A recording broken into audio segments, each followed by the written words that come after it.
Okay, go ahead. Mr. Hubbard. All right, let's go.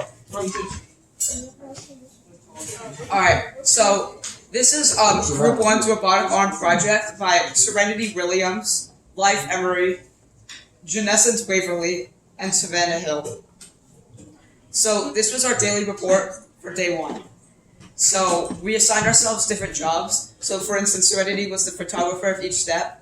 So Savvy's job was to assemble the arm because she's really good at that. My job was to handle the slides, and Janescence's job was to basically like look over everything and complete a daily report. So we assembled the majority of the arm, and we took pictures of each set and assigned them to certain slides. Then we distributed jobs and continued the process of assembling and recording down our process.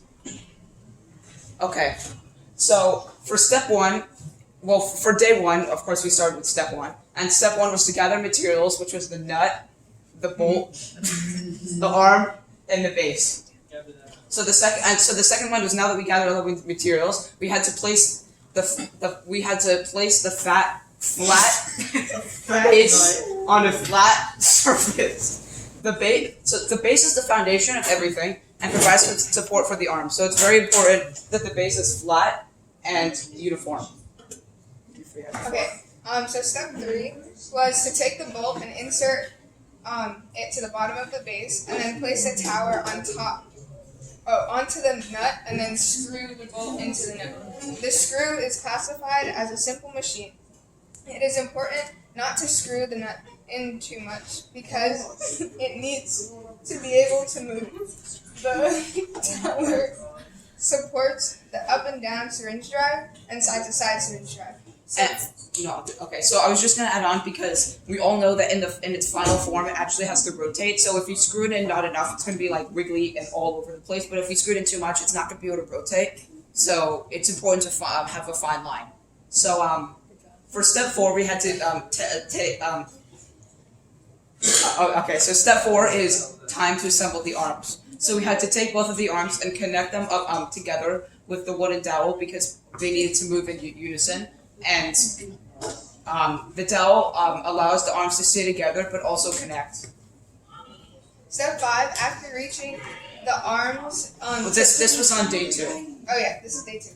After attaching the arms to the tower, it should look like that. And then the arm must be tight together. The arms are classified as a lever, which is a simple machine. Step 6.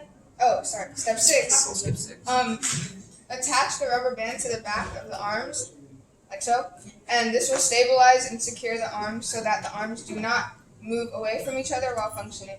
This has a similar purpose of the dowel as it allows the arms to function together. The rubber band uses kinetic energy because it stores energy even though it's not physically moving. Yeah, just to add on, so like the dowel and the rubber band have similar jobs, but not the exact same because the dowel also has to connect the arms to the base, which is connected to the tower, but the rubber band's job is solely just to keep them together. For step 8, we had to Okay, so for step 7, we had to attach the smaller syringe into a hole at the bottom of the arm, and this is in order to transport pressure throughout the robotic arm, and it pushes on the arm so that they can move apart and together. The syringe is also a push force when functioning, and yeah, push and pull basically. So for step 8, you had to insert the larger syringe into the up and down syringe block, which is what allows the arms to go from up to the cup to down to pick up the marshmallow. And this was the beginning of the arm movement machines as we began to like assign different roles for different movements. So step 9 was to attach the syringe block in addition to the syringe to the top of the tower using another nut and bolt. After structure the syringe so that it is placed on top of the arms by the rubber band.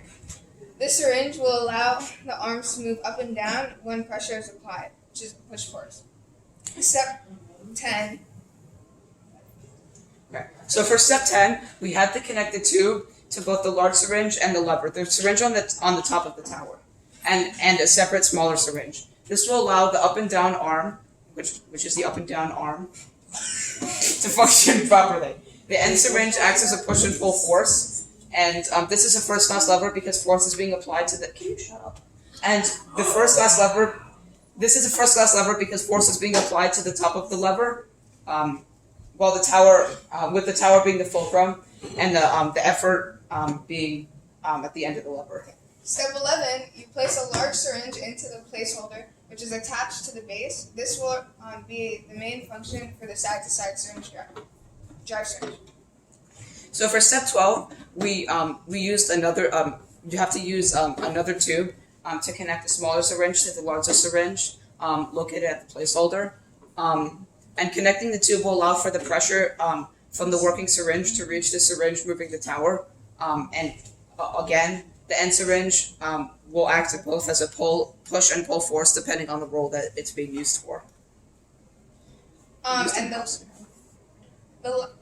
the last step, step 13, was to complete the up grasp release arm. And then you connect the syringe in the arm to a tube with a large syringe at the end.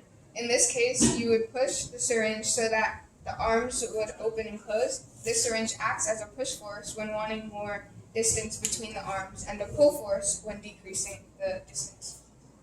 Now,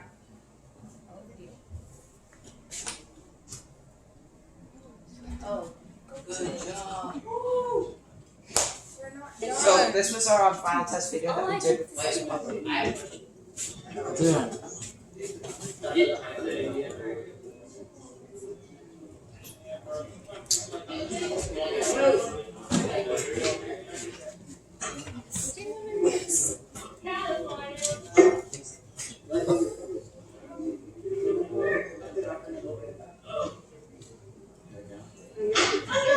It's important to know that we had a lot of air in our syringes, so it wasn't as perfect because the syringes didn't move as freely as we would have hoped.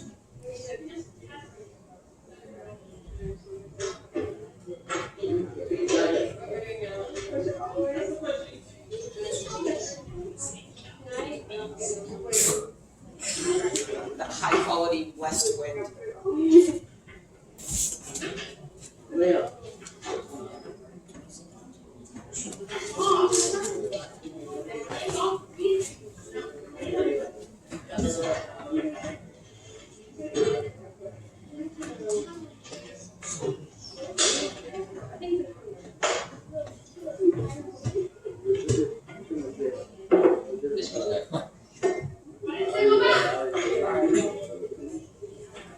And so obviously not our whole group is here, but it's important to assign different roles to different people to function different parts of the arm. What you just pulled out?